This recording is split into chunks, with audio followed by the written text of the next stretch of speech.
On this video, I will explain you why bad parenting is the biggest cause for demotivation and laziness that exists in the world.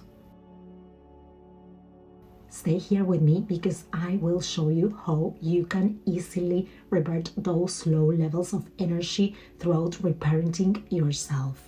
Reparenting happens when your parents haven't been able to satisfy the basic needs of you as a child. As a consequence, your inner child is bounded, and you, as an adult, take the decision to re-educate, nurture, and heal your inner child. Just to put it easier, reparenting is when an adult works to meet his or her own physical or emotional needs that went unmet during childhood. Reparenting is coming to the realization that this bond is not my fault, but the healing is my responsibility.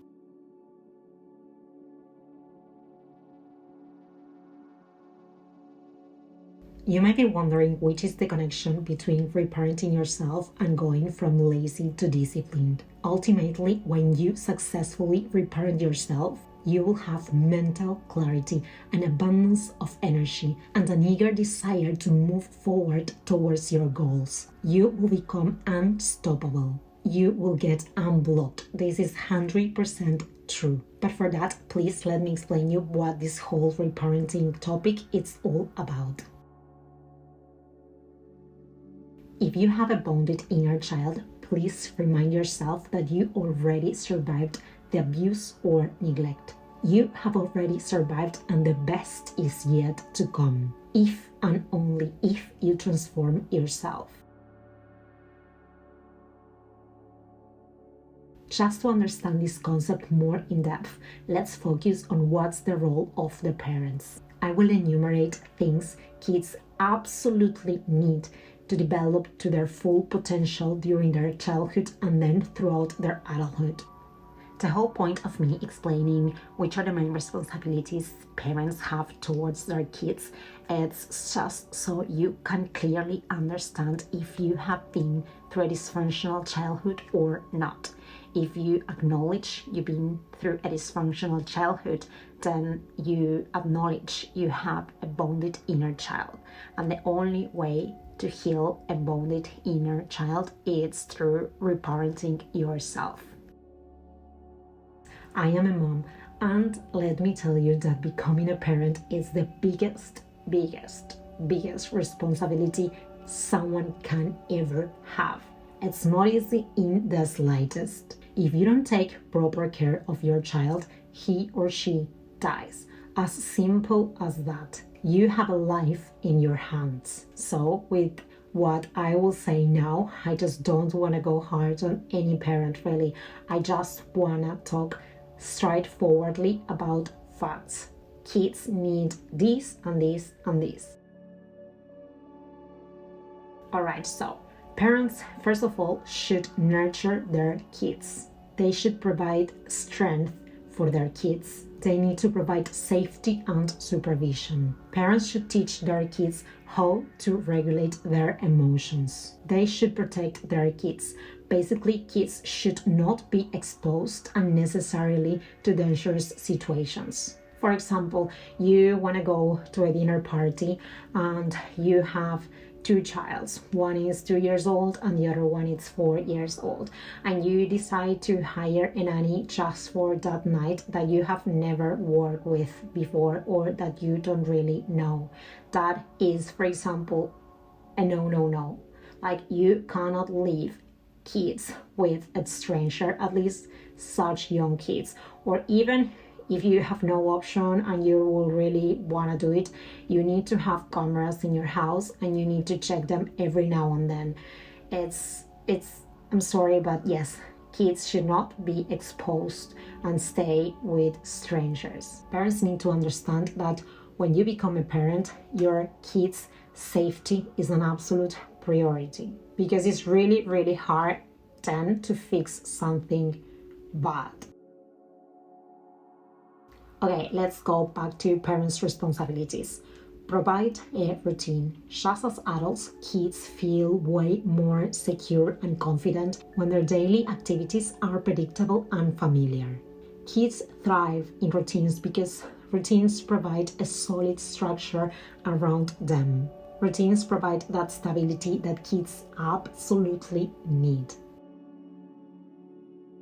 Another responsibility is to ensure economic stability. Provide an organized and clean household. A lot of houses I got in my life made me feel a very deep feeling of sadness and gloominess just to watch all the clutter that was around. For example, children of hoarders pay a high price for their parents' bad habits. But well, that's a topic for another episode. Please imagine all the things I've just said are part of a checklist. Actually, I will add the checklist here. So now you need to answer with yes and no to every single item. When you were a kid, were these roles fulfilled by your parents? Yes or not? If you have checked all the boxes with a yes, absolutely congratulations, you are one of the luckiest people in the world and you do not need to watch this video.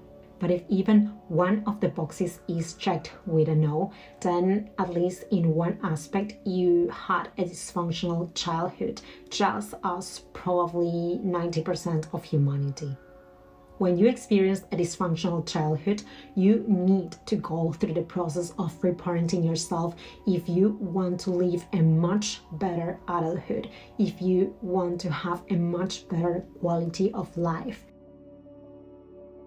It's really heartbreaking to know that so many people did not have their basic needs fulfilled during childhood, because that's the absolutely bare minimum every single child that comes to this world deserves. For me, for example, just imagining someone caring and being there emotionally available for me without a feeling of tension or imminent anger or something, I would probably benefit from that kind of thing a lot. But we cannot go to the past and change things, right? So as someone going right now through this process of reparenting myself, I do hope I can help and guide others that are interested in starting this process too. Reparenting is a very complex and painful process, but it really is worth the effort because it will bring amazing benefits for you and absolutely everybody who surrounds you.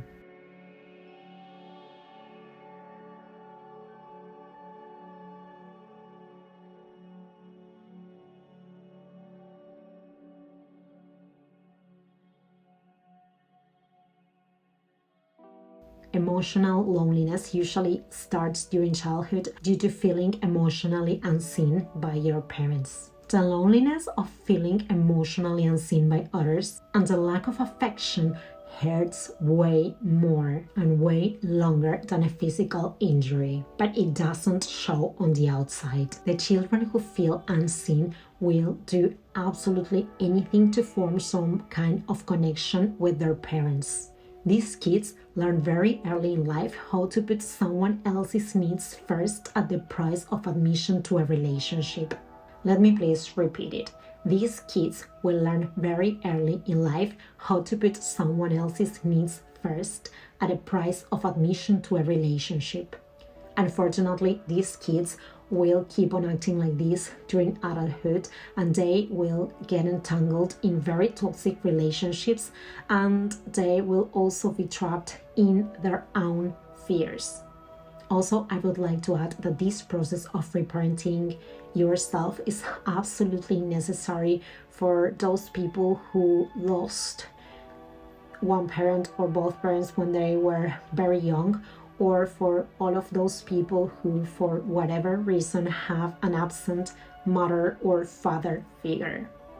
Let's say, for example, a girl, when she was 10 years old, she lost her mom. She will benefit hugely from reparenting herself because this way she will learn how to mother herself in her adulthood.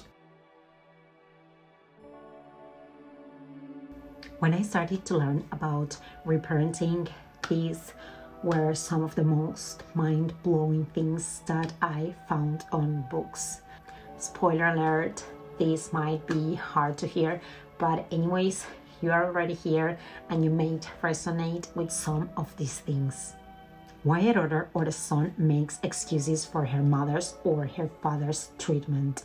Because it is less scary to believe you are unlovable than it is to admit that the person who is supposed to love you, protect you, and take care of you won't.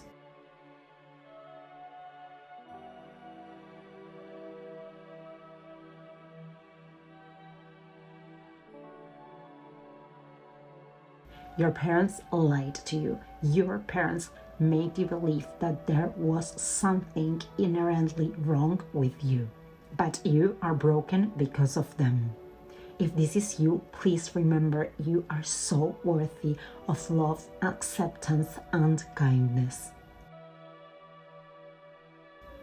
If my own mother or my own father wouldn't help me, wouldn't love me, why would anyone else?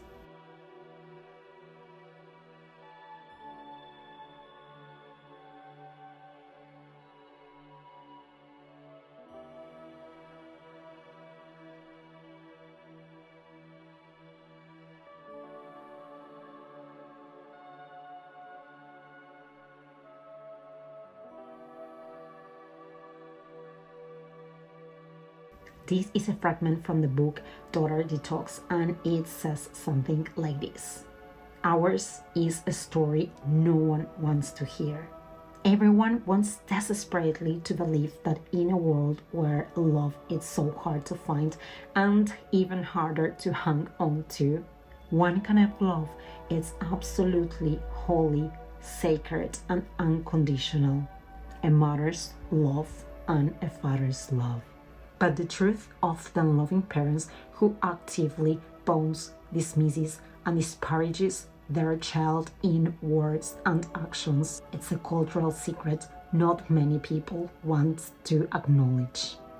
We suffer alone and in silence in a sea of emotions plastered in t-shirts and mugs that say home is where mom is, or world's best mom or dad.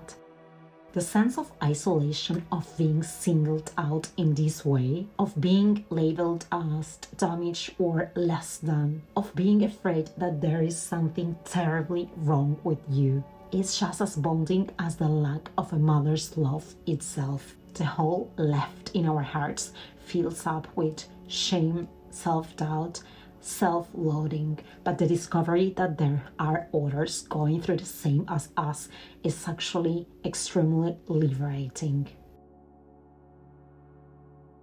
For the next fragment, I took inspiration in Maria's Montessori's books.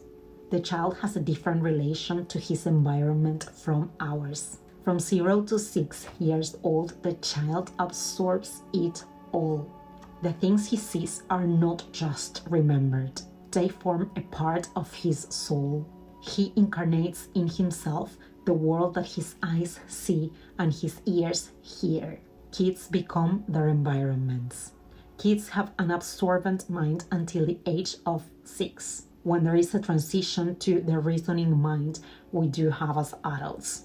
That is why the environment that surrounds us during those first years of childhood can either make or break our psyche.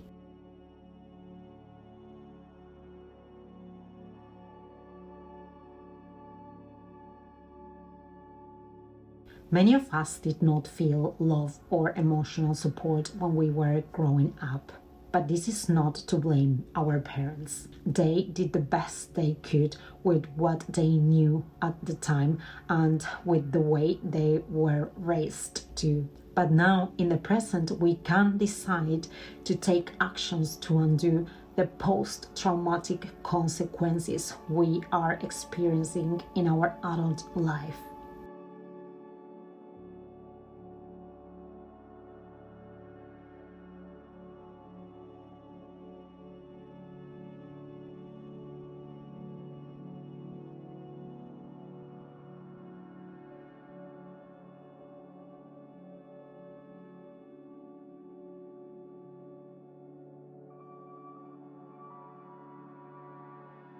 I got to divide this whole topic in 3 different parts. This topic is extremely long, so to be able to understand thoroughly and in depth which are the biggest consequences of carrying a bonded inner child, please check here to see part 2 of this topic.